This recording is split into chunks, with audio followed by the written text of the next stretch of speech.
Welcome. My name is Peter Andreas, here at the Watts Institute and also in the Political Science Department. This is the last of our security seminar series for the semester, going out with a bang, so to speak. It's my great pleasure to welcome Jeffery Friedman and Richard Zeckhauser to the Institute. I don't know if either of you have been here before. Yes. Speaking on probability assessment and national security decision-making, experimental evidence from national security professionals. Jeffery Friedman is assistant professor of government at Dartmouth College, and Richard Zeckhauser is the Frank P. Ramsey professor of political economy at the Kennedy School. I think it's, without giving a long introduction with stuff from CV, I think I'll just shorten it by saying Richard is a pioneer in this field, and Jeffery is a rising star in this field. And maybe last but not least, his brother is John Friedman, who's our very own here at the Watts Institute and the Economics Department. So without further ado, I'll hand it over to them. Please help me welcome them.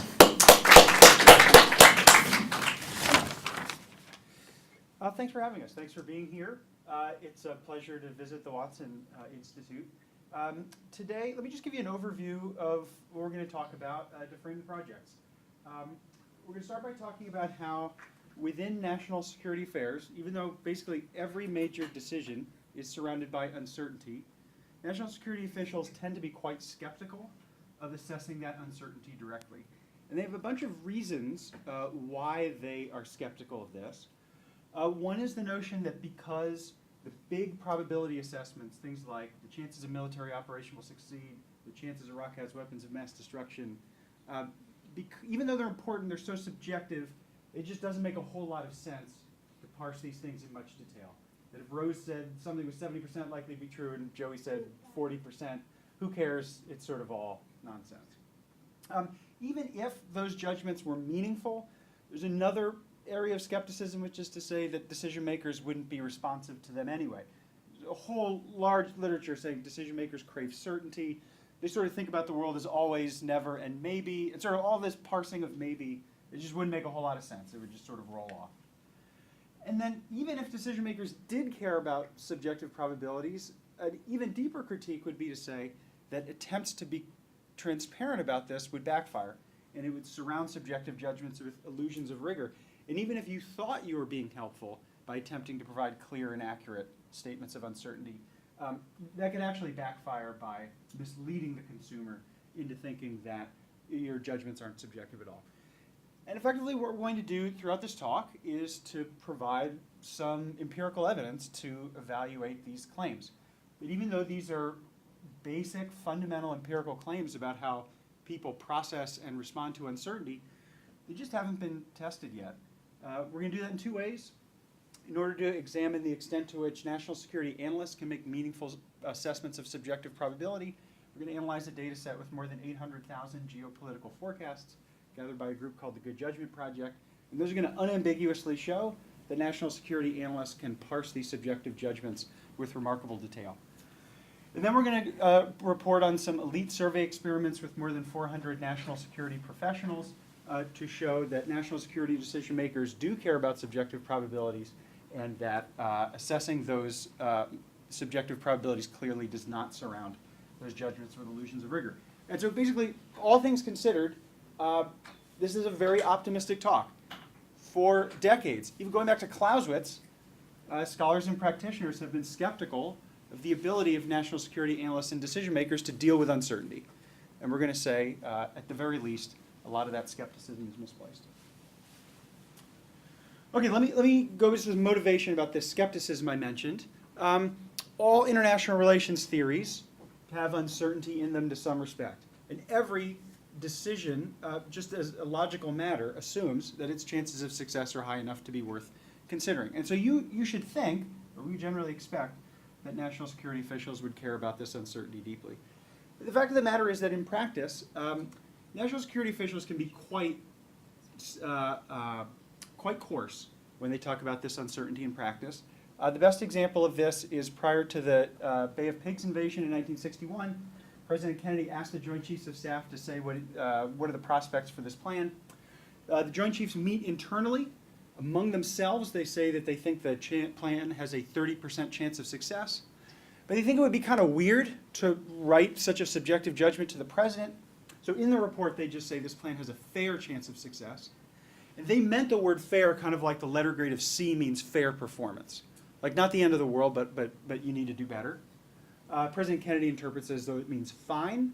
After the fact, the author of this report, Brigadier General David Gray, goes to his grave thinking that he caused a strategic blunder with careless language, and President Kennedy blames the Joint Chiefs for nodding and saying it would work. So everybody ends off poorly, this sort of unforced error. That is for both common and totally deliberate in many areas of national security analysis. So for example, here are the current analytic standards for expressing uncertainty at the Defense Intelligence Agency. They instruct analysts to report estimated probabilities through this series of terms grouped into 5 ill-defined categories. I'll just note, for example, the terms in the middle, so this would be like around 50%. There are words like possible, may, could, unknown. The Defense Intelligence Agency literally has no way to say the probability of a coin coming up heads is 50%. And they're quite deliberate about not defining these terms. You will note there are no percentage ranges on the accompanying charts. DIA does not condone the use of probability percentages to portray likelihood. And I've always liked that word condone. This is a military intelligence organization. It condones lots of things that are controversial. And the notion that the probability percentages is where we draw the line is kind of interesting to me. Also, I'd note that this is better than fair chance of success at Bay of Pigs, but it's a difference of degree but not kind. That in order to use this spectrum, you have to start by thinking where your probability falls on the number line, or else how could you select the proper term? And then you must deliberately make that assessment more vague. Here's an example of a similar spectrum recommended by the National Intelligence Council. This came from the report earlier this year on Russian hacking in the 2016 presidential election. And the reason I put this up here is to show not just that we have another intelligence organization telling you to be vague about probability, but because in the key judgments to that report, they're even vaguer than what their doctrine says. So here's the key judgment. We assess that Putin helped President Trump. All 3 agencies agree with this judgment. CIA and FBI have high confidence. NSA has moderate confidence. And the important thing here is not just that the agencies disagree. And it's interesting to think about how they could resolve that disagreement. But they're expressing probability using words of confidence, which are not the words of probability, and they're much coarser than even the doctrine recommended in the report itself. And there's this huge debate about how intelligence analysts should do this. This question about using numbers or words and exactly what level of precision is appropriate for subjective probability. This is an important debate in its own right. It's more than half a century old. But even that is not the biggest problem that national security officials encounter. An even deeper problem, I would argue, is what we call relative probability. It's where you assess uncertainty relative to an undefined baseline. For example, when General McChrystal recommended the Afghan surge in 2009, he asks for 40,000 troops. He says that this will improve effectiveness. This refocused strategy offers our best prospect for success. And frankly, McChrystal's report is very candid in lots of ways. Anyone who reads it will not get the sense that McChrystal is over-optimistic, lays out all sorts of flaws in the strategy, et cetera, et cetera. But it is trivial to say that 40,000 troops will improve effectiveness. The whole question is how much they improve effectiveness, to what extent will they raise our chances of success enough to justify this investment. And of course, even the best prospect of success doesn't mean it's worth betting on, right? So I mean, this is, intentionally or not, it's not just vague, but it's misleading. It's not directly dealing with the question of to what extent this will improve our chances for success. Even that is not the deepest problem that national security officials encounter.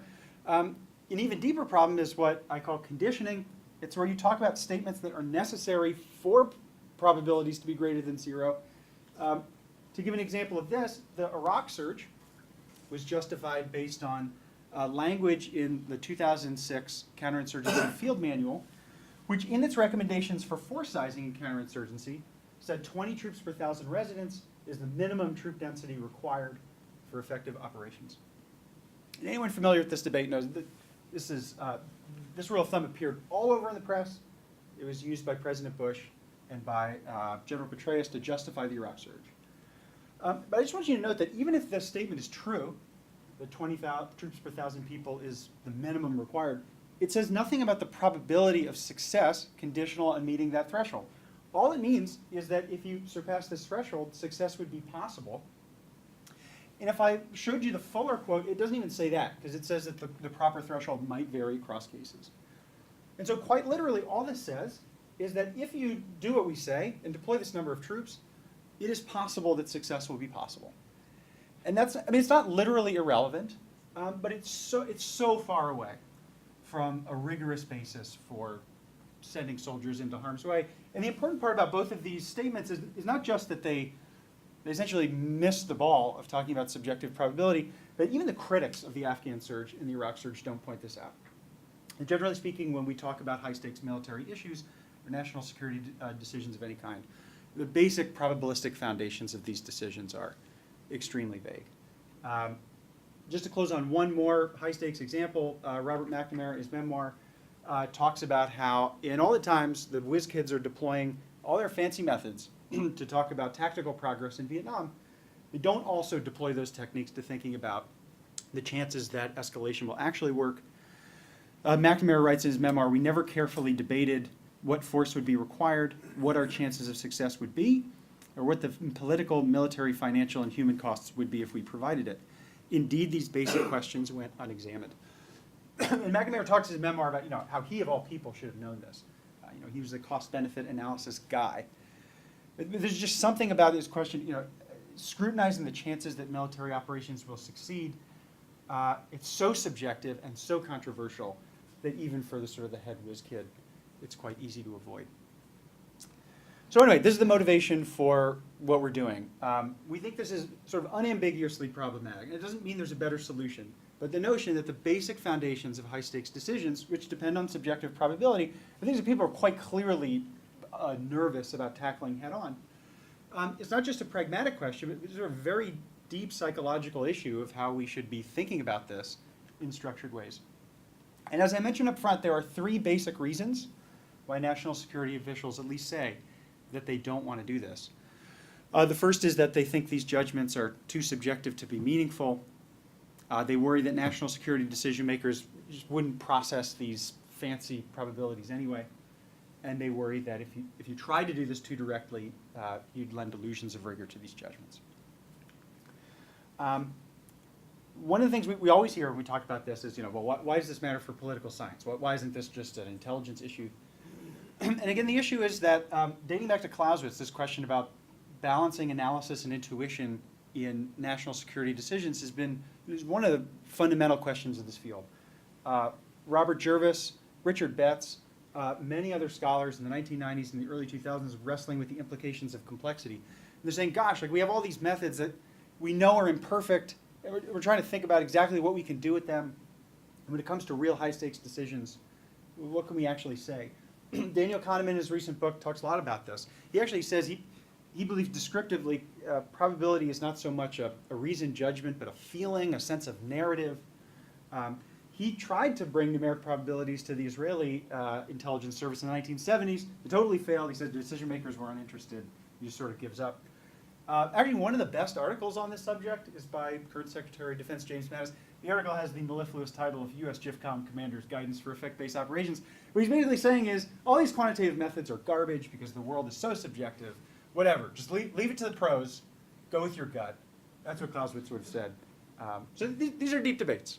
But nobody's ever really addressed these seriously, or at least with empirical evidence. They've been treated as epistemological claims, not empirical ones.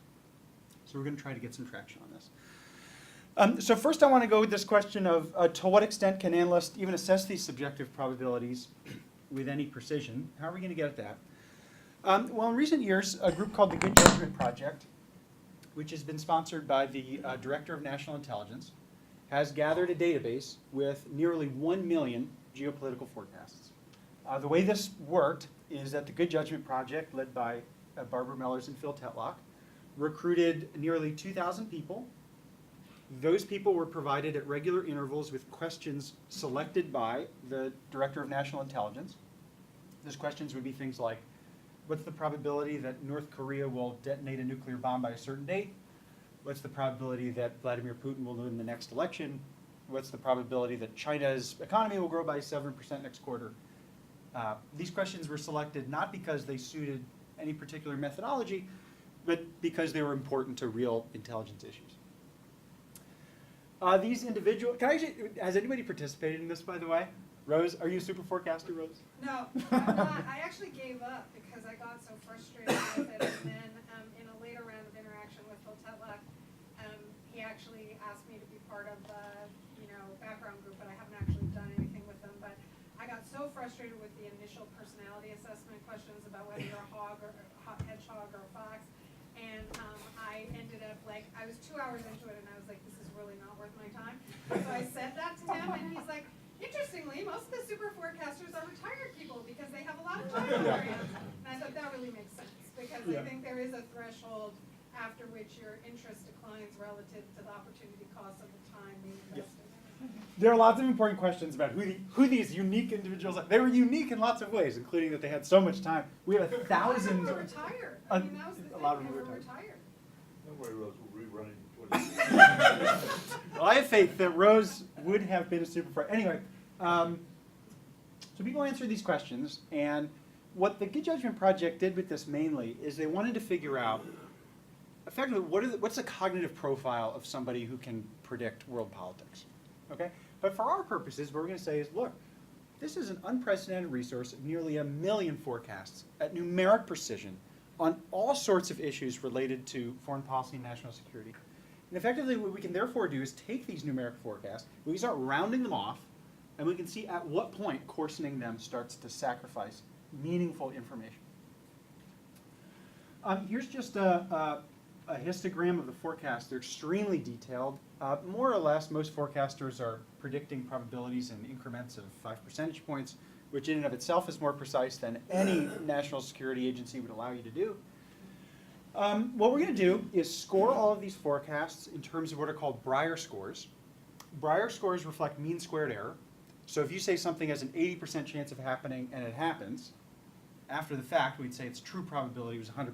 So it would be 0.2 squared would be your Breyer score. Bigger Breyer scores are worse. It's like golf. It's like errors. So we're going to say, how good were your forecasts? And then we're going to round your forecasts off into different bins. So for example, the National Intelligence Council says you should divide all your forecasts into 7 bins.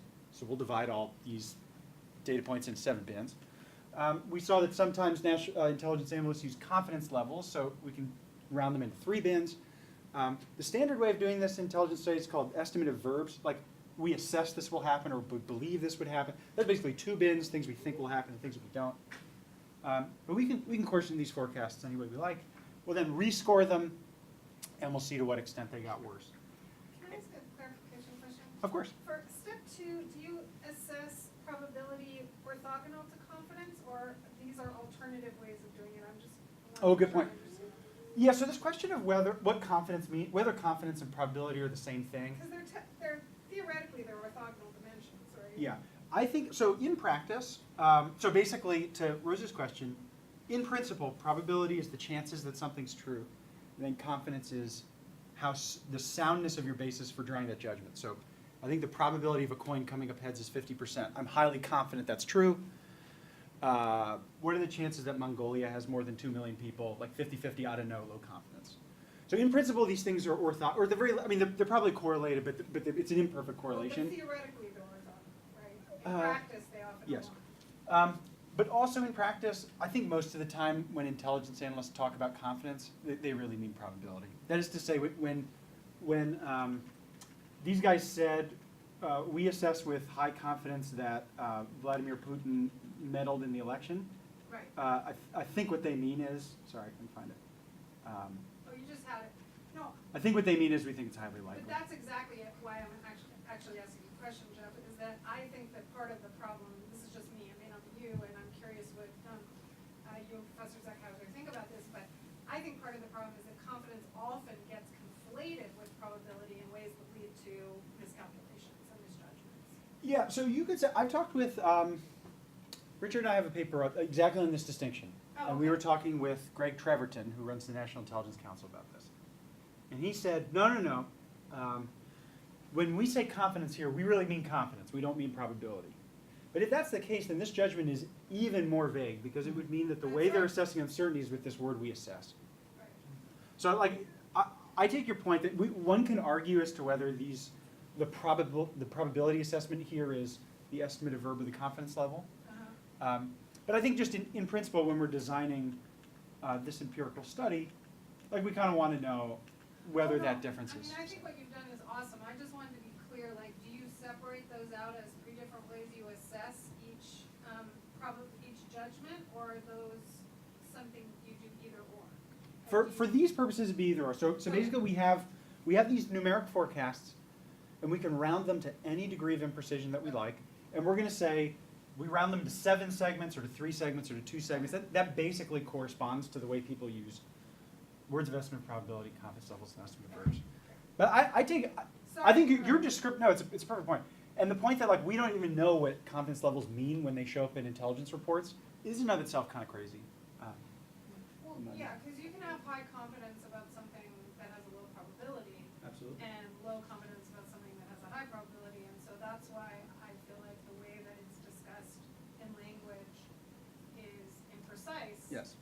Which would be in support of your point of Exactly. advocating for a quantitative Exactly. estimation. The intelligence people I've spoken to start going all shifty-eyed when you have this conversation. Yeah. Because they don't actually know themselves what their own doctrine means. Yeah, no, it's true. And so again, this other paper we have on confidence, I mean, just the question of what confidence should mean is really hard, because we all know, when people talk about likely and unlikely, it's vague, but we know they're talking about numbers between 0% and 100%. But when you say you think you have a sound basis for making a judgment, boy, that's a tough one. So anyhow, let me show you what we found. More or less, when any way you round off these judgments, they get worse. So when we take the top row here is every forecaster in the data set, whether they're good or bad or retired or employed or spending 10 minutes on it or an hour. When you round off their judgments into 2 bins, you basically just coarsen them likely, unlikely, they get 30% worse. Even when you coarsen them into these words of estimate probability, 7 bins, which is the official standard for intelligence analysis in the United States today, they get something like 1% to 2% worse. If you look at the super forecasters, who are basically the top 2% of performers, the people who did really well and we all want to be, they just get crushed by this stuff. I mean, they're getting, if you rounded their judgments into confidence levels, they would be worse by a factor of 200%. Even when you round them into these 7-bin words of estimate probability, they just get tremendously worse. And this stands in comparison. I just want to give you some quotes from recent intelligence textbooks. Mark Lowenthal, best-selling intelligence textbook there is. No one has yet come up with any methodologies to appreciably raise intelligence community's performance. Well, here's one. Just be clear about probability. That's all you got to do. Appreciably raise performance. Thomas Fingar, former Deputy Director of National Intelligence. By and large, analysts do not have an empirical basis for using or eschewing particular methods. Like here it is. We can dispute it. But at the very least, there's no reason to think that this is an epistemological problem. It's like we just can't know to what extent we can talk about subjective probability. Within the confines of this study, and with the largest data set we've ever had of real geopolitical forecasts on real national security issues, everybody on the whole could reliably parse those judgments with numeric precision. Yeah, Joey? Just to clarify, so the confidence levels and estimated verbs, those are also equal sized bins? No, so the confidence levels would be to say that we take your numeric probabilities and we round it to the nearest third of the number line. And the estimated verbs, we round it to the nearest half. So estimated verbs would be like thumbs up, thumbs down, basically 75% or 25%. There are a bunch of different ways to parse it. These findings are robust to lots of things. If you look at only long-term forecasts, if you look at only forecasts that are in the middle of the spectrum, or what kinds of questions they were, we use different scoring rules. Every way we slice this, people do a lot better than you'd think. And at the very least, what this research does is to unambiguously show that on a very broad range of issues, a very broad range of people can reason coherently with subjective probability. But then again, the skeptics come back and they say, fine. People like Rose and Richard can parse subjective probabilities. But you know what? All these Army colonels out there, they don't care. They just want you to tell them the answer. And if you tell them the difference between 60 and 70%, yeah, that might literally be meaningful in your data set. It's not going to be meaningful to these real people, so don't worry about it.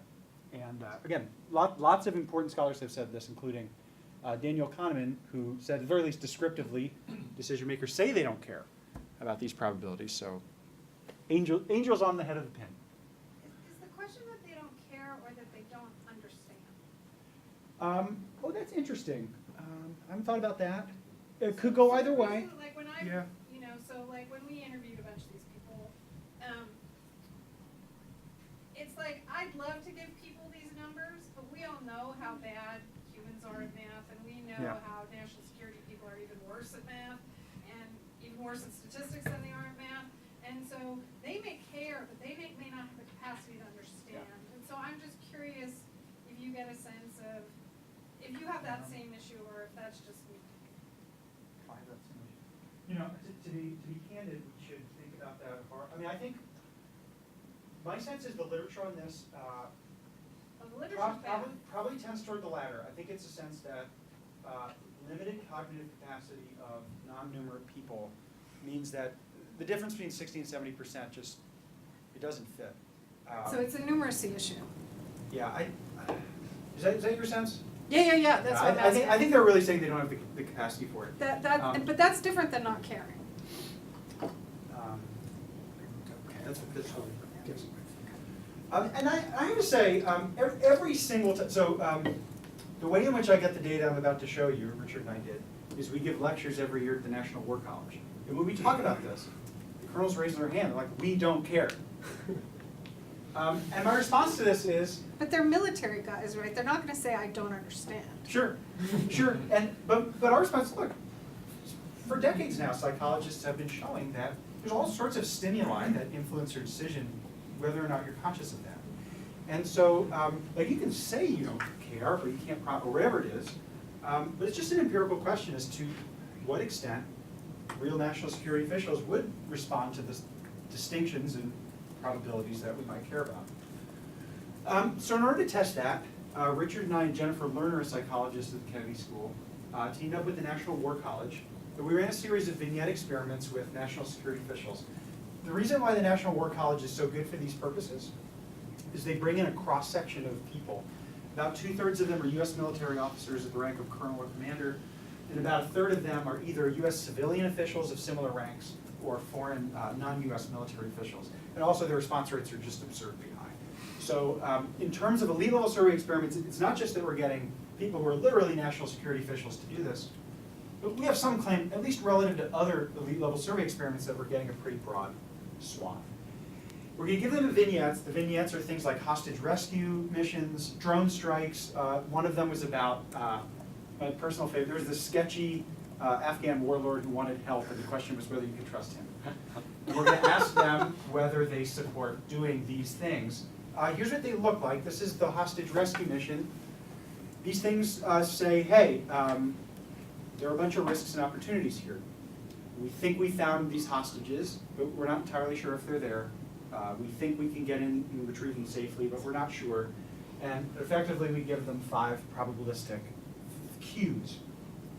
In this case, we're going to express those cues using these words of estimate of probability that intelligence officials are skeptical of. They just don't think decision makers either can or wish to respond to them. And we're going to give each of these vignettes randomly one of 3 versions. A version where the probabilities are all kind of good, a version where the probabilities are all kind of bad, and something in the middle. So this is the good one. It's very likely we found the hostages. We can almost certainly retrieve them alive if they're there. Here is the neutral one. We just bumped everything down a notch. So instead of it being very likely they're there, now it's just likely that they're there, okay? So the skeptics here would say, whatever. The national security officials aren't going to care, because the difference between likely and very likely, it's just not something that is really going to play into their thought processes, and therefore the distinctions between these scenario versions is going to be a wash. We unambiguously find that's not the case. That on this 7-point scale, where the standard deviation in support or opposition for each proposal is about 2.5. We find that the distinctions between, basically knocking these words of estimate of probability up or down or wrong explains a full point of variation. So this is my favorite slide, to show to the national security officials, because after them telling us that they don't care about this stuff, we just show them the slides. We're like, what do you do? All else being equal. I mean, it's always hard to say exactly under what conditions the difference between likely and very likely would swing the balance of a decision. But on the basis of these vignette experiments, where frankly the fact that it's artificial and there's low buy-in probably means they'd be less sensitive to these cues, they really do care. Yes, please. I'm just curious, like, is it possible to control for, like, biases or anchoring effects? So, like, perhaps, like, we don't care because we have hardened beliefs about what the scenario is, and so, independent of your assessment, we know this, like, we know the strategic situation. Is there a way in these vignettes that you can control for that? Anchoring in terms of your basic expectations of something like what the risk would need to be in order to be too high to go. Yeah, like, I'm just thinking about, like, the learning literature, like, past crises constrain, belief change, like, Yeah. Tetlock, Breslauer in the 90s. Yeah, yeah. So we didn't apply any anchoring here. My sense is, I'm interested to know what Rose has to think about. So, in a lot of the literature on risk and intervention decisions, is basically what this is sort of like. We do believe that there are these qualitative aspects of uncertainty, like what kind of domain we're in, or to what extent something is consistent or inconsistent with prior assumptions, that we think shapes our decisions a lot. And I think that's absolutely true. And this is something distinct from that. It's like elements of risk that vary by degree and are also, in addition, shaping these decisions quite a bit. So any other anchoring or qualitative elements of uncertainty, I'm just is- not we're sure not if, like, picking the up. test matches with the question.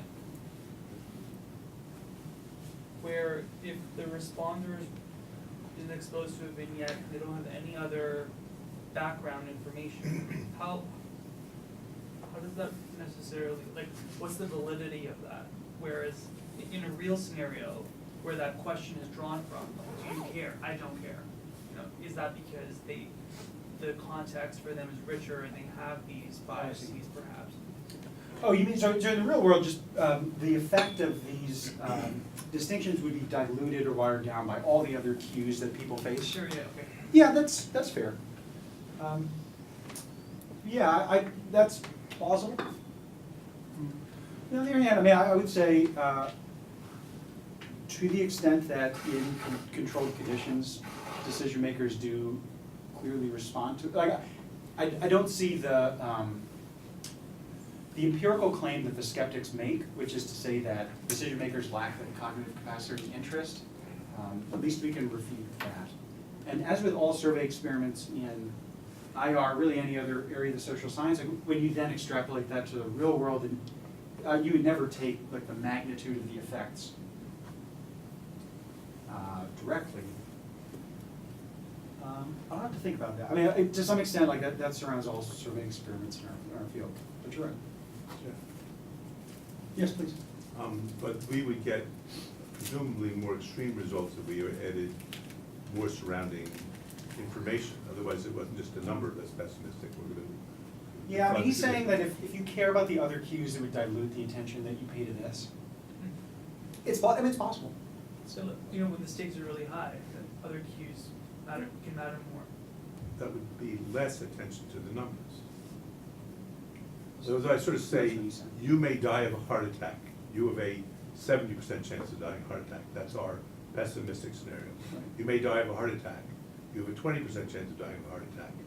You go around saying, oh my God, am I going to be dying of a heart attack? And you wouldn't get a difference in what response I made. Right, yeah. So I think that's what he's saying. Yeah, well, what I'm arguing is that therefore if you get results, that's more impressive if the numbers are diluted. Yes. Yes. I take both. Yes. Yes, I have to say, I don't understand why did you choose to use words, again, a scale of 7 words, instead of giving them probabilities, numerical Yeah. probabilities. I mean, maybe then you would get completely different results. I'm glad you asked. That's the next point. So the issue is, so far, we've shown analysts can parse these things, and we've shown that decision makers, at least within the synthetic conditions of the vignette, respond to those probabilities. And then there's this last concern, which is to what extent does discussing these subjective probabilities directly surround subjective judgments with illusions of rigor? And this is where the numbers versus words will come in. And so what we're going to do here is to first ask ourselves what those illusions of rigor would entail, and then we're going to try to test those hypotheses. And when Richard and I started thinking about this issue of to what extent would subjective probability estimates surround judgments with illusions of rigor, the first thing that we found is even though people talk about this a lot, it's very underspecified. So let me give you a specific example. If instead of saying that the Afghan surge offered the best prospects for success in Afghanistan, General McChrystal had said that there was a 40% chance it would work, what would that do to President Obama's view?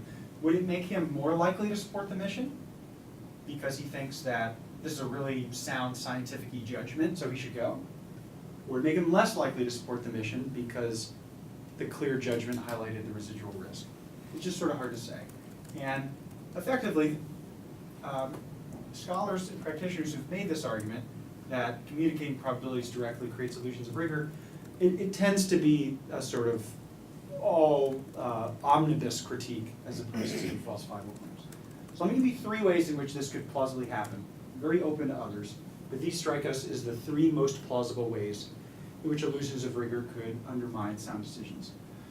The first is that the clearer you estimate a subjective probability, that is to say if I say 40% instead of unlikely, this makes decision makers more willing to take risks because they think that the basis for those judgments are sounder than otherwise.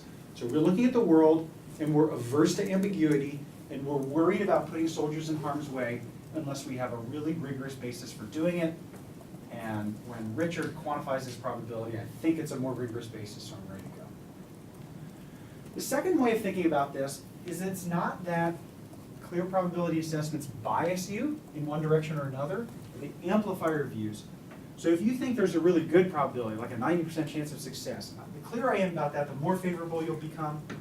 I give you a really bad probability, 10% chances of success, the clearer I am, less supportive you'll be of that mission. So this would be to say that quantification or analytic precision in any form amplifies cues.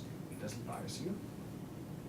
And the third, and by far the clearest implication of this illusions of rigor thesis, is that the clearer I am about subjective probabilities, whether or not it biases your extent to which you support a decision, it should make you more willing to take that decision now as opposed to wait for more information because you think that this is sound. Why would I deliberate further? So now what we're going to do, in direct response to your question, we're going to do the exact same thing as before, except now we're going to randomly assign some people the words of estimate of probability, and other people, they're going to get numbers which are basically drawn directly from those bins. So here's that hostage rescue scenario you saw before, and the experimental treatment would be that half of the people would just see the same thing, but with numbers instead of words. Yes, please. A clarification question. The words, were they handed to them laid out on a number line, or did they have to guess what very unlikely actually meant compared to reasonably unlikely? Yeah, this is exactly what we gave them. So Okay. the spectrum is slapped right there under that. And to the extent, there's some really interesting research recently by a team led by David Badescu at Fordham, which has shown that even when you try to give people these lexicons defining words of estimate probability, like it doesn't sink in. They've done this in the context of Intergovernmental Panel on Climate Change reports, in which even when you give people what the what the IPCC's words are supposed to mean, they misinterpret them like a third of the time. So I mean, it is totally possible that people are still misinterpreting these words, and that's a drawback that's just an external validity problem for the words themselves. But this is exactly what we gave them. We tried to essentially beat them over the head. And they saw this a couple other times as we were walking through the survey instructions. Thank you. So what do we find? First hypothesis, is it the case that the clearer you are about subjective probability, the more aggressive decision makers become? No, it is not. In fact, they became slightly less aggressive, but it was not statistically significant. That didn't seem to be the case at all. What about the second hypothesis? Would being clear about subjective probability amplify your views?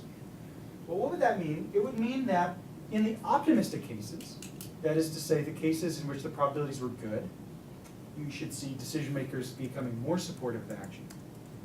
And in the pessimistic scenarios, where the probabilities were bad, decision makers would become less supportive. That's not what we see. In fact, what we find is that in the neutral scenario, that's where the effect really comes, which is consistent not with the subjective probabilities amplifying cues, it's consistent with subjective probabilities making people more cautious about borderline scenarios, which is exactly what you would think they would do.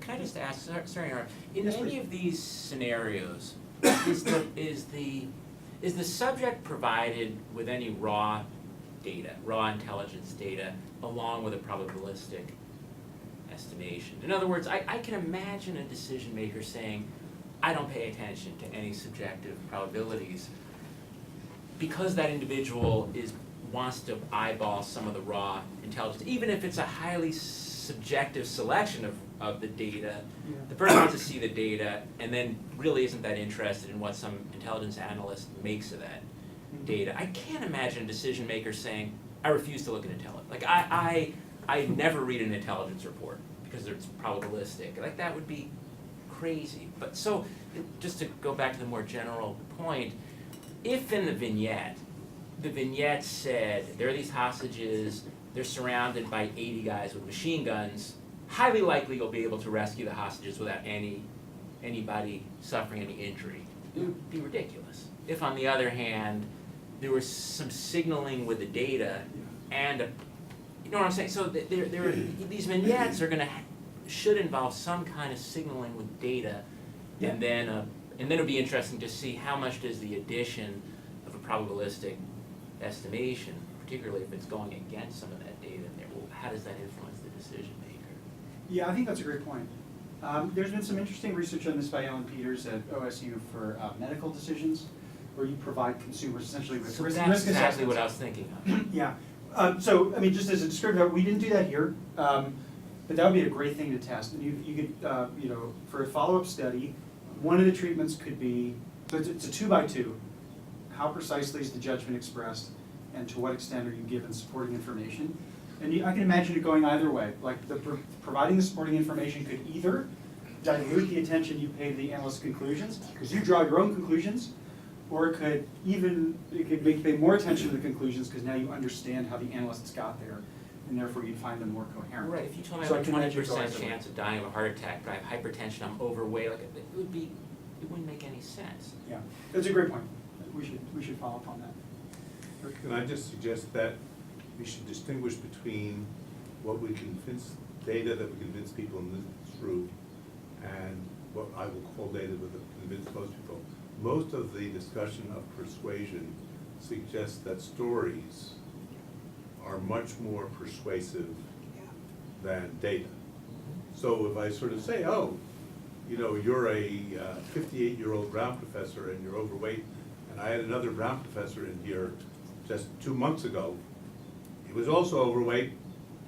He had an attack just 2 weeks ago.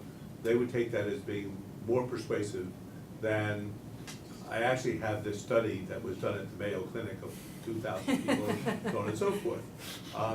So I would like to do the following study. We'll look at, following on what was just said, we'll look at quote data, which includes both stories and what includes what social scientists would say is data. And I believe that Rose McDermott would be more influenced by data. And Rose Smith, her lay look-alike, would be more influenced by the story. It's a good point. Yeah, and those two things are going to interact in ways that would be really interesting to study. Thanks, sir. If you want to have some good classes, telling stories works better than data. Anyway, last day, so again, the third way in which analytic precision could create illusions of rigor is you say, regardless of how supportive I am, I'm ready to make my call now, I don't need to wait. We gave these respondents another 7-step scale in which we said, how much would you favor delaying this decision? They were more likely to delay it, not less, the clearer we were about the risks. So once again, that is more consistent with the notion that the clearer you are about these risks, the more people care about the risks, the more they think about them, the more they ponder them, not that they create illusions for it. Sort of just a last slide, and then we're interested in any questions or suggestions you have. But look, I mean, every high-stakes decision in national security is surrounded by probability. What's the probability Saddam Hussein was pursuing nuclear weapons? That was the question, or one of them, that led to the war in Iraq. The probability that sending additional forces to Iraq and Afghanistan would improve our chances of success in those conflicts. What are the chances that North Korea will do something maligned with its nuclear program? I mean, just sort of every major decision that we come across in this field is surrounded by uncertainty. And yet that uncertainty is so subjective, and there's just no chance that you're going to be able to estimate it using algorithmic techniques that will spit out an objective answer. It's a real problem, and it's a real problem that scholars and practitioners have wrestled with for a long time. And to date, the skeptics have held the day.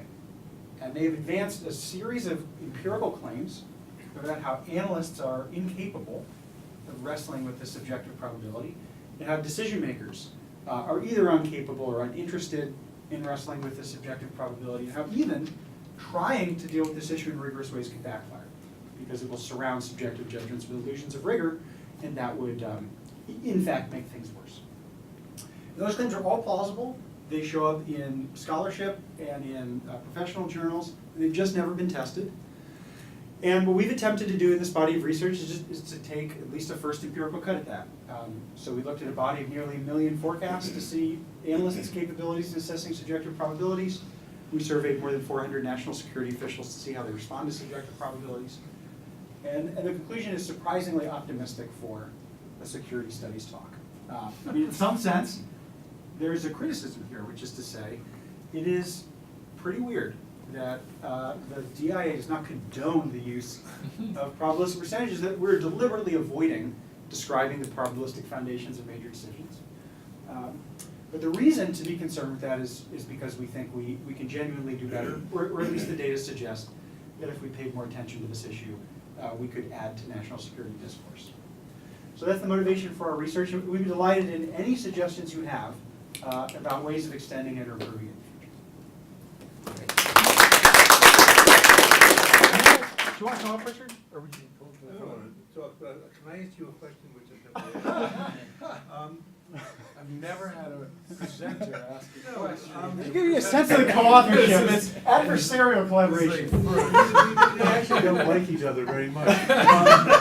But when we first thought about doing this, I was skeptical. I've never discussed this with you, but I would have thought that given that the claims that we are hoping to refute were so widespread and the issue was so important, it seemed sort of surprising to me that people have always, resisted testing this. You would have thought that they'd have done it. Do you have a hypothesis as to why something that, in retrospect, proved not to be true, which was very important, and people had this kind of bias, and why, there weren't 11 studies of this beforehand? Yeah, I do. So I think, so I think there are two answers to that. One is that I think some of these objections are not genuine. I think that there is a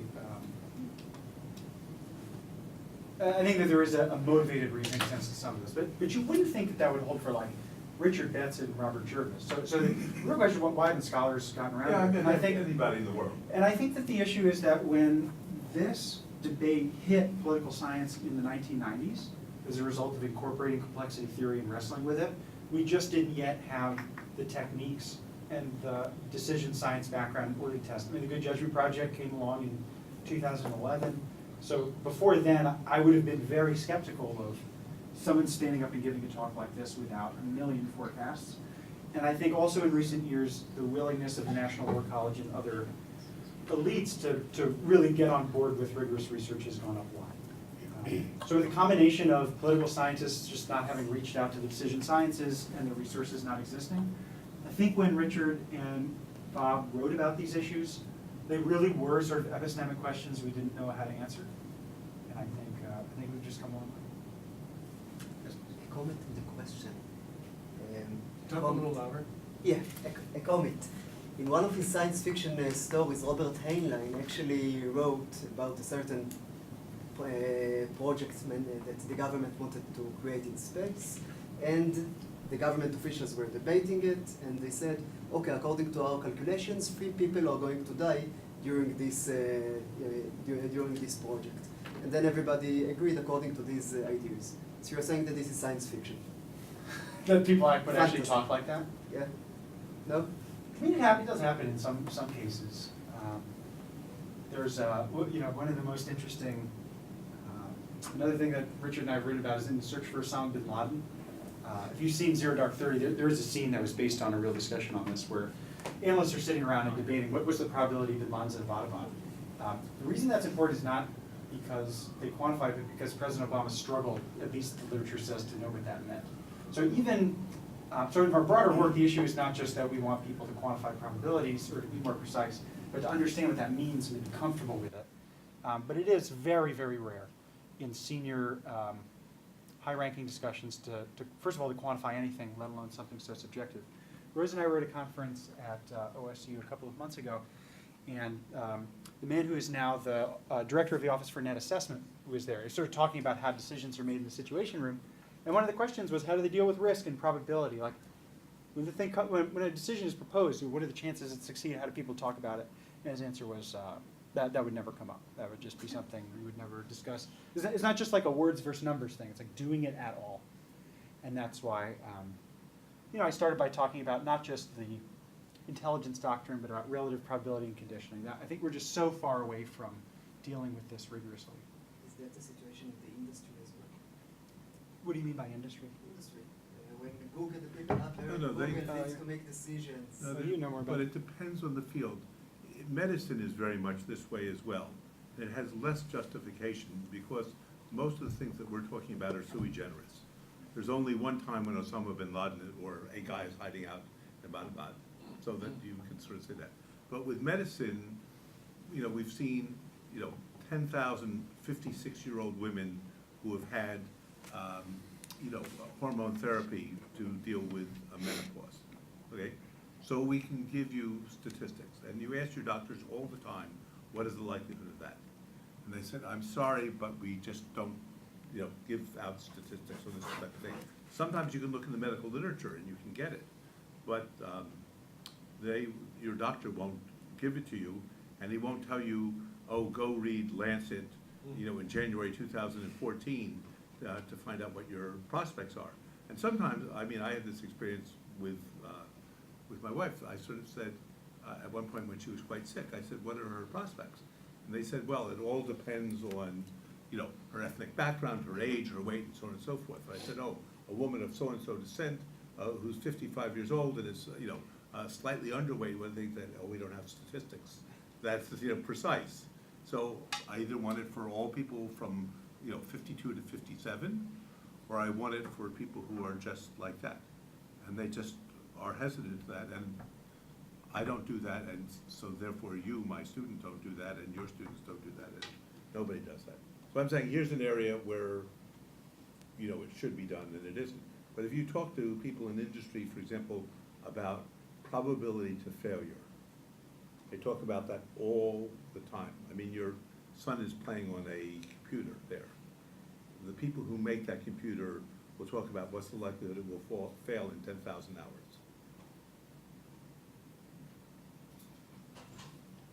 You were just featured. I had a question about the way that your videos were structured particularly. The fact that you took out in this summary the specific words that you use to describe probability. So very likely, unlikely, and so on. Since the first time you brought up the vignettes, it seemed that you were trying to prove that when you're looking at some long article like this and see these words that cue for probabilities, it changes the opinion that you have about how likely or unlikely it is to support this, whatever action they're talking about. I'm wondering if by including this summary, you draw more attention to the fact that these words are something you're supposed to be paying attention to. Yeah. Yeah, that's a good point. And I think that gets back to the previous question about, in the real world, would the other cues just water down the attention you pay to this? Which is fair. In this case, the reason to do that was so that when we compare the words and numbers, like we know for sure, we just slammed people with that particular treatment. But you're right, that in slamming people with the words versus numbers treatment to increase internal validity on this, there's a trade-off with external validity on the intermediate study. Yeah. That's a great point. Thanks. Yes, ma'am, please. Hi. Okay, now I'm just thinking about the setup. So there was that line, like, we don't condone probability assessments or something like that. And I also thought about that scene in Zero Dark 30 where she says, I know that probability freaks you people out, so it is 100%, but I'll just say 99. Yes. So, but what I took away from that scene and from the setup was there's a lot of disincentives to attaching probabilities to your decisions. So even if implicitly you have confidence in your probability assessment, you don't want to go on record with that in the large chance that things don't turn out. So there's kind of this added factor about like political accountability and wanting to dilute the extent to which you're held accountable for having confidence. So the question is, to what extent do we think that a political context influences our willingness to condone analytic precision or something? Like national security thinkers are capable of thinking of subjective probabilities, but they're unlikely or hesitant to do so because of politics. Yep. So in the broader book project on this, I have a chapter on politics. And let me tell you what, I'll give you the brief setup. What you're talking about is what psychologists call elastic redefinition. It's the idea that if I'm vague about my judgment after the fact, I can reinterpret it in a way that makes me look good. And we know that there are lots of contexts, especially where legal liability is involved, but that's really important. There was an excellent study done by Professor Emas on this in an accounting context. Accountants will quite strategically, in some cases, leave key judgments vague so you can't sue them. And I think that when, lots of times when we talk with intelligence analysts specifically, it turns out that military officers tend not to gravitate towards this. And I can talk about why I think that is. Intelligence analysts tend to talk about this elastic redefinition thing. But the problem with it is that I think when you leave your judgments vague, your critics, if they really are out to get you, they can exploit that against you. They can use your vagueness to make your judgment seem even worse than it really was.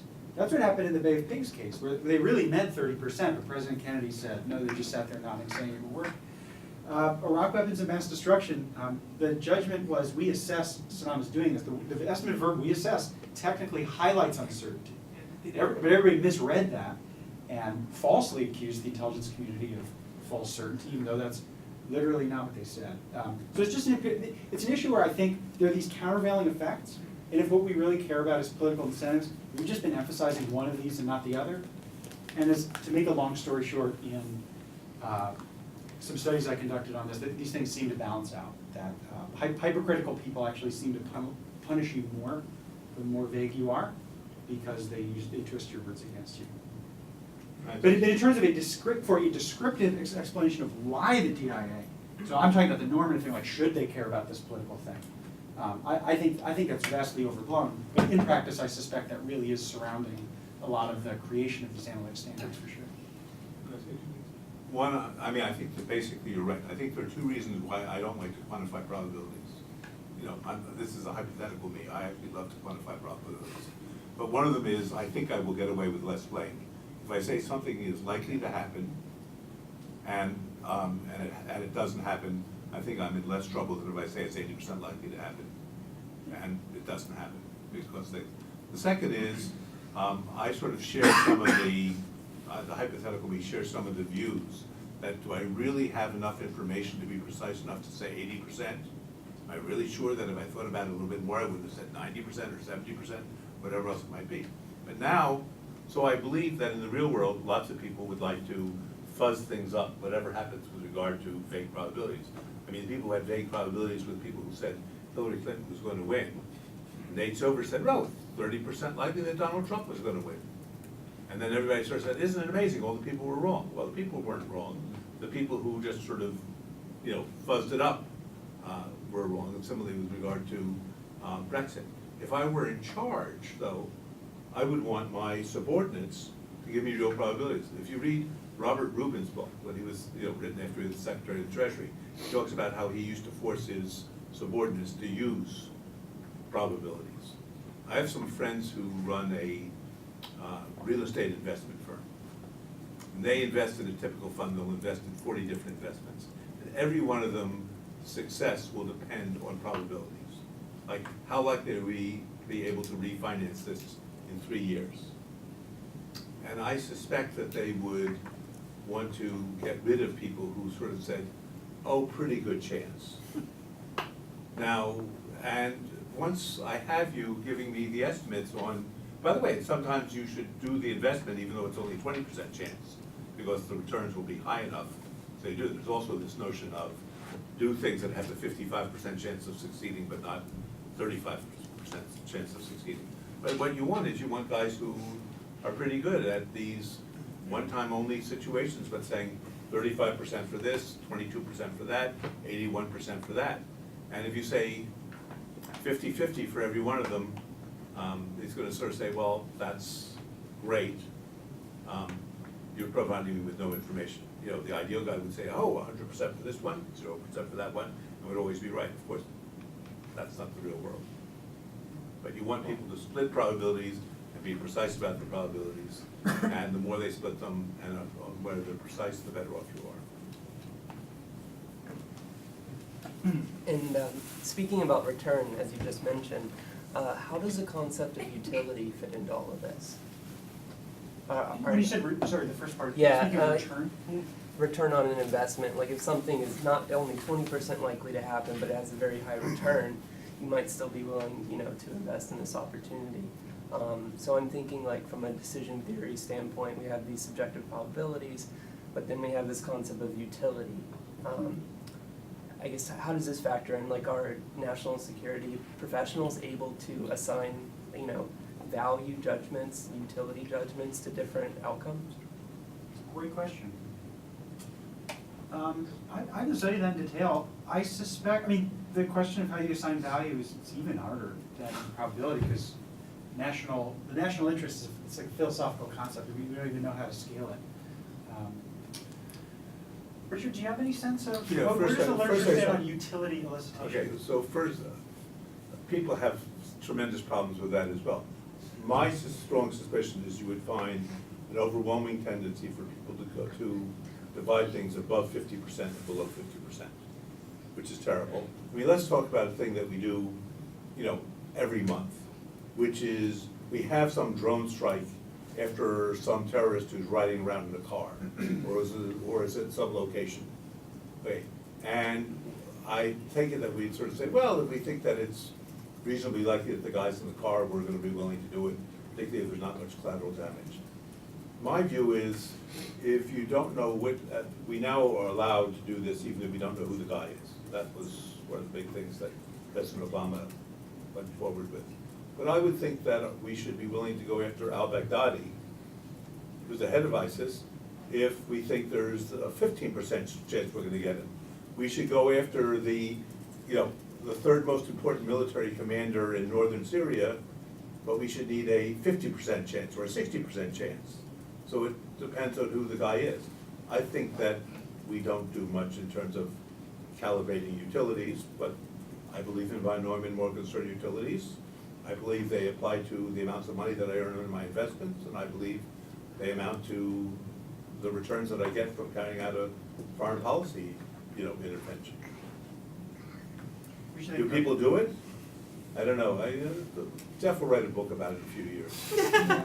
Well, the way you can work them together, so part of your question is how do these things relate to each other? So, Richard's pointing out that the break-even point for how high the probability needs to be to justify action, it's probably, what you're saying is you think that's probably too clumpy, that people are round numbers like 50% or 95%. We could try to study that. Yeah, the other thing, by the way, which is very interesting, is whether people's valuations differ from their probability assessments. In other words, I don't know how this would go, but if, everybody in the room sort of saying, I can ask half the people in the room to tell me how likely, given this scenario, is that this terrorist is riding in this particular automobile. And that's the people on this side of the room.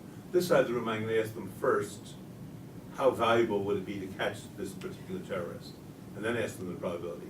And then see whether the probability assessments in any way correlated with the valuations, which of course they shouldn't. I mean, they're Right. completely independent things, but I think that many of us, do have the two going together.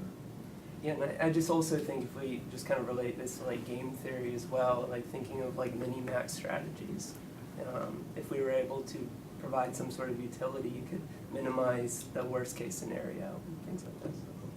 Those of us who study this stuff as decision theorists don't like doing that. We don't like minimizing the worst case.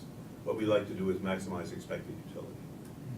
But I understand that, you have to be sort of wandering in space to believe that.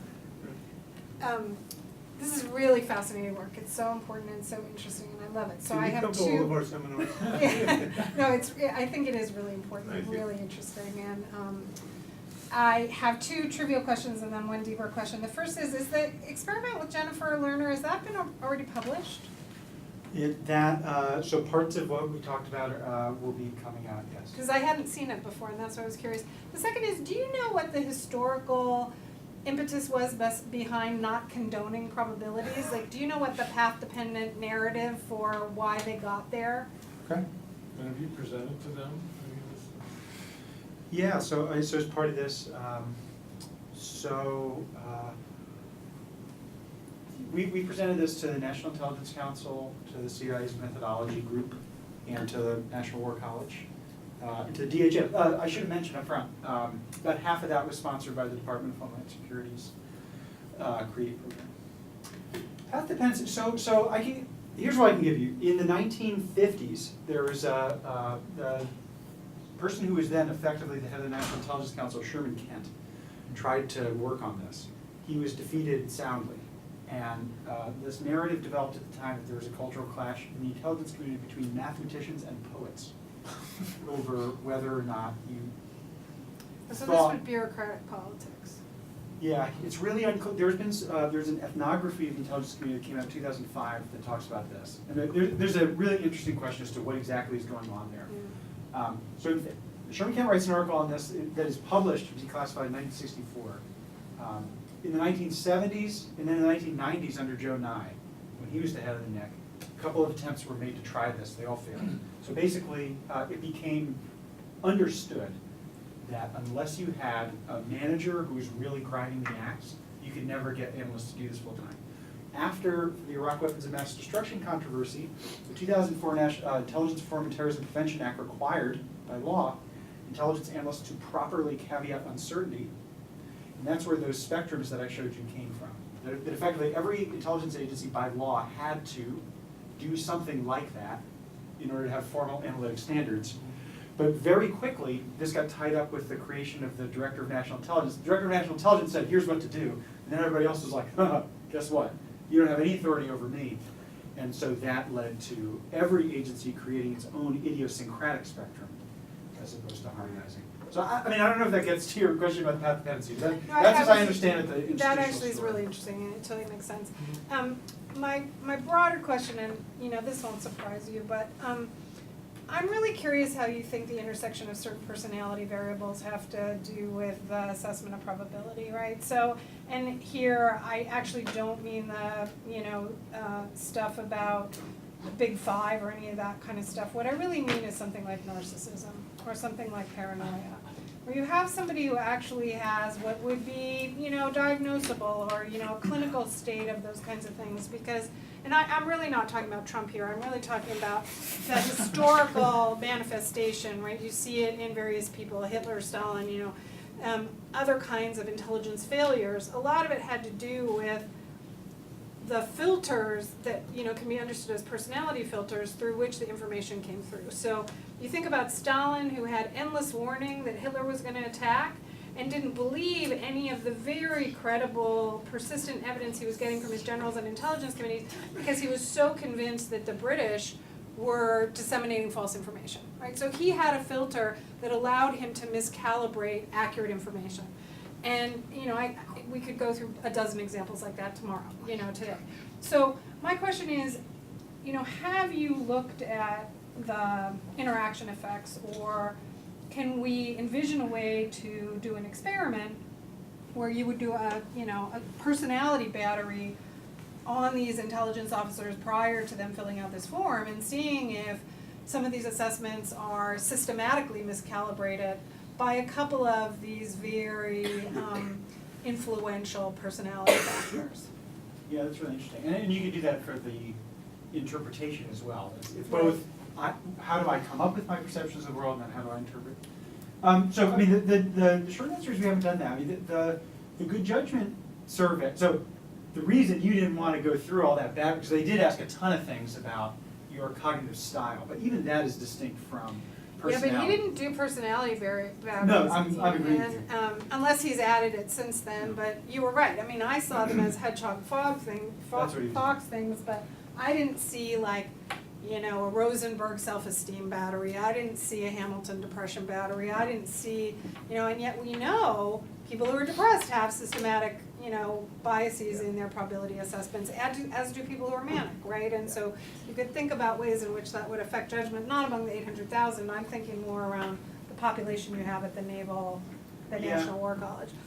Yeah, it's a great point, and I know, I mean, the Good Judgment Project is now in a different form with these sort of, they're studying effectively group-based communication, and that could be super relevant for that. Like, you know, when people are interacting face-to-face or even just online, Right. you would think that those kinds of personality, which is different from the kinds of cognitive style questions that Phil Tetlock and Barbara Mullers have studied so well, we should suggest that to them, and I would be interested to talk more about how one would do it.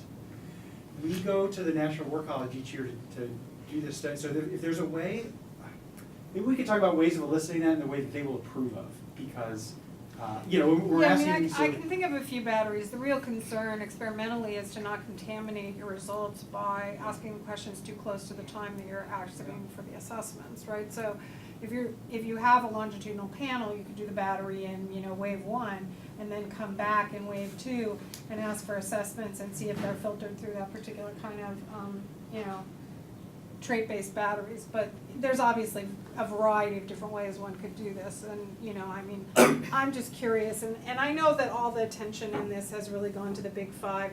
Despite what I've written with Yuri, I think the Big Five is a bunch of crap. I don't believe it.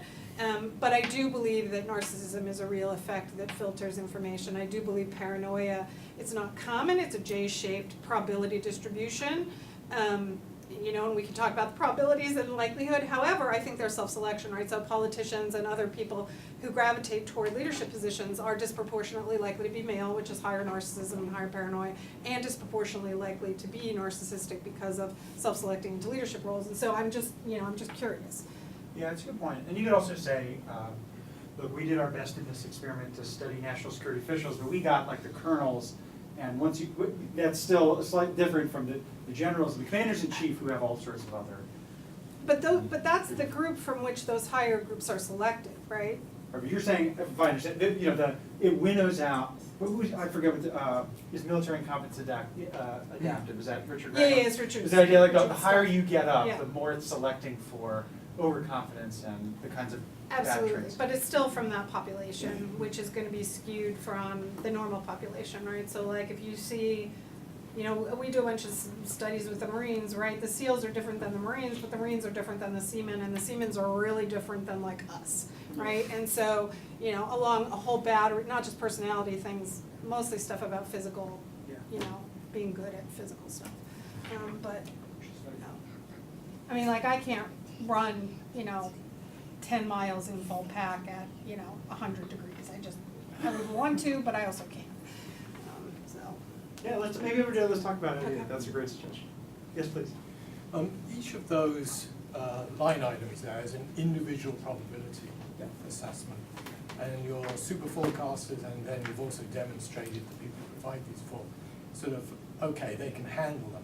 But how well can they handle combinations? Ah, good question. And so we designed this intentionally so that there was no way to multiply them all together, because we didn't want some crafty National War College student trying to solve the problem. So we made sure there was no solution. I don't know. It's a really interesting point, and in fact, do I have this on the backup slide somewhere? Well, one of the reasons I'm asking is that my experience with kernels over the last 20, 30 years is that they absolutely love numeric precision and they use junk and bogus arithmetic to get it. You know, just the most appalling arithmetic over ordinals, averaging colors, to come up with a number with n decimal places, and then they forget the error bar and they claim progress when there's a 0.5 percentage point difference between two numbers with a 10% error bar on each. Yes. That sort of nonsense proliferated in Afghanistan over the... And so I've got these two worlds you're telling me about. One where they will use numbers, but they'll use them badly, and then the other where they don't want to know about the probabilities. Can I just ask, to be clear, when you're talking about using numbers badly, I assume you're talking about things like quantities, so like logistics, but not subjective probability? No, I'm talking about subjective probabilities. They were talking about subjective probability? Absolutely. What's the Interesting. What context? probability this campaign will succeed? Who was doing this? It was all of the success metrics across Afghanistan in every command. Interesting. You had chemists coming up with subjective metric methods. I mean, this is a real occurrence in Southern Command. And you get these numbers, and they're bogus. They're rank orders. They then start doing averages of rank ordered numbers. Yeah, that sounds like the effects-based operation stuff that General Mattis Yeah, doesn't like. yeah. Okay, so I think I know what you're talking about now. And it was all subjective. It was all Okay, big issues, not logistics and Yeah. probability of round on target. If I know what you're talking about, so there's this controversial, so what Mattis was critiquing here is called effects-based operations or effects-based analysis, where effectively you attempt to make strategy by dividing your mission into various tasks, and then for each task thinking about progress, you try to quantify sort of everything with respect to that. And yeah, that's a total mess.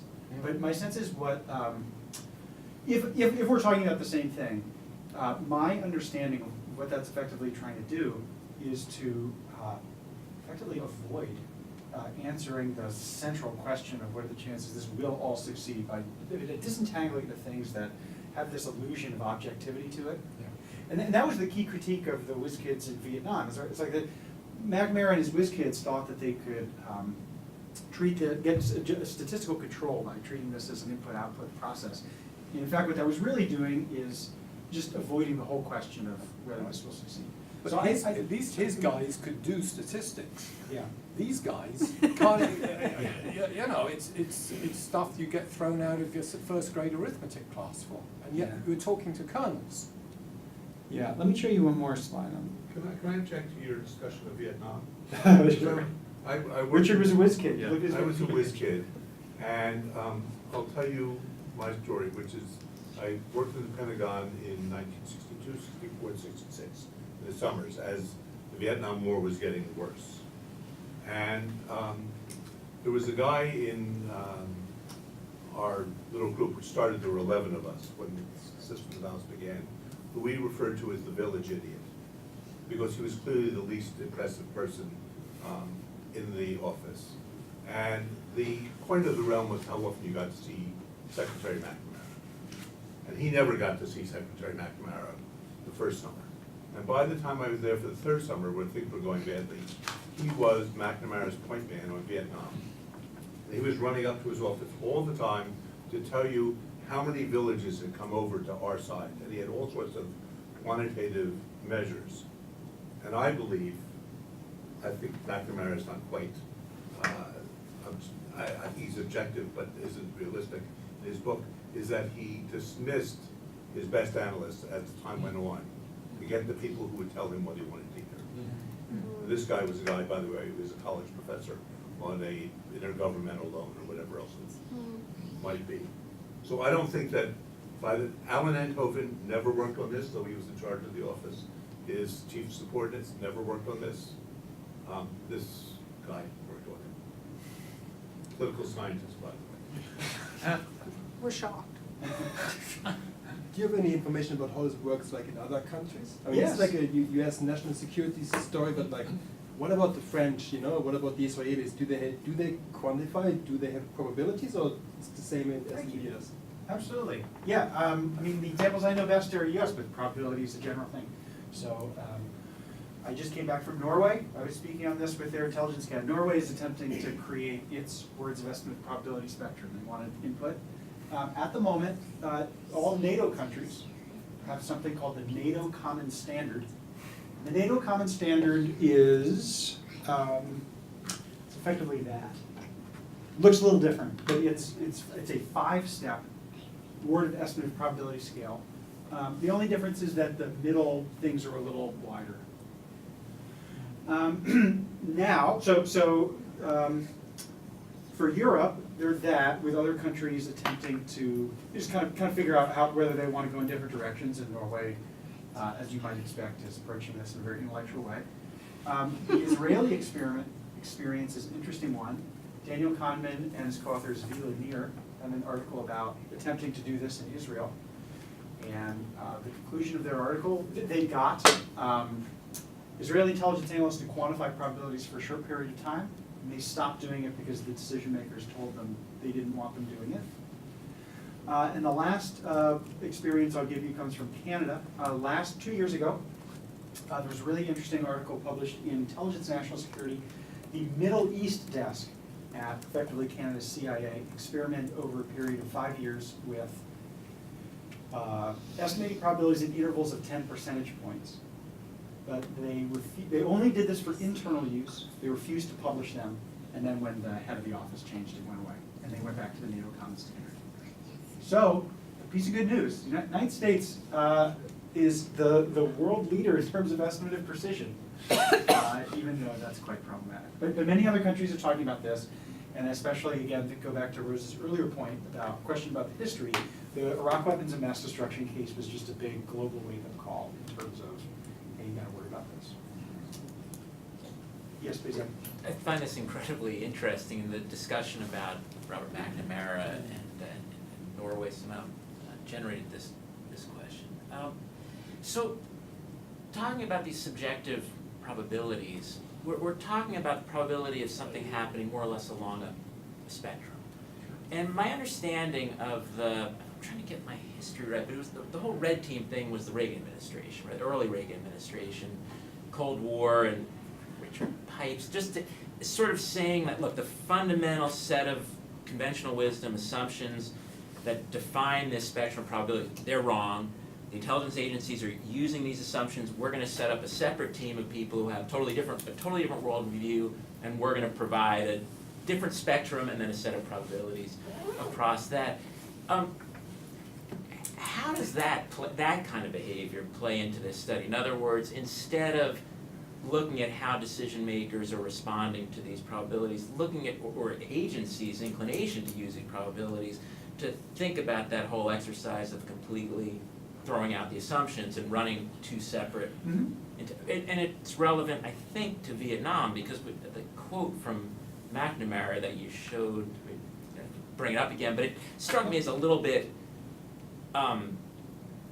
self-serving in a way. I agree with that. Historical retrospect saying, in effect, like, we never carefully, like, who would have thought that this is a complicated situation? Trying to see and who would have thought that maybe the Chinese and the Soviets aren't unified in their approach? Like, who would have thought maybe this is a civil war? Not necessarily that that's the answer, but there were people who were thinking that, just that's the red team during the Cold War. There were people who were thinking the Soviets are something different from what the intelligence agencies were assuming for decades. And I don't know, that willingness or ability to toss out the assumption, or to entertain wholly different sets of assumptions, at the same time one is also thinking about probabilistic estimates, at least in my understanding, brings us back to the whole discussion of the interaction between confidence levels and subjective estimates. Didn't they do simulation games? I mean, didn't George Ball run simulation games, that showed that the war couldn't be won and it would take, I mean, the simulation games are incredibly accurate and then they got thrown out. I just remember the discussion in Fred Greenstein's book about this. You must know more about it than I do. Were you aware of those simulations going on at that time?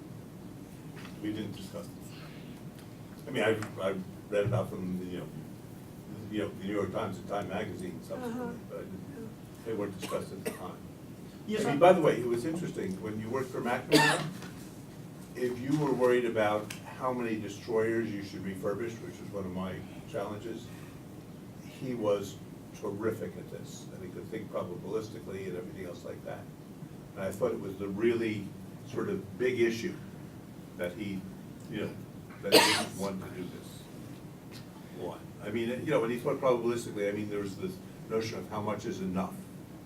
And we were very good at thinking about, how many bombers do we really need? And, how much more likely is the Soviet Union to do such and such if we have, 300 bombers rather than 350 bombers, when you think about that. But, I think it's like the person who doesn't want to think of, how likely am I going to die if such and such happens? How likely is my marriage to break up? How likely am I not to, get this, that, or the other thing? So I'm good at thinking probabilities about little things, but on the big things, I don't think that way.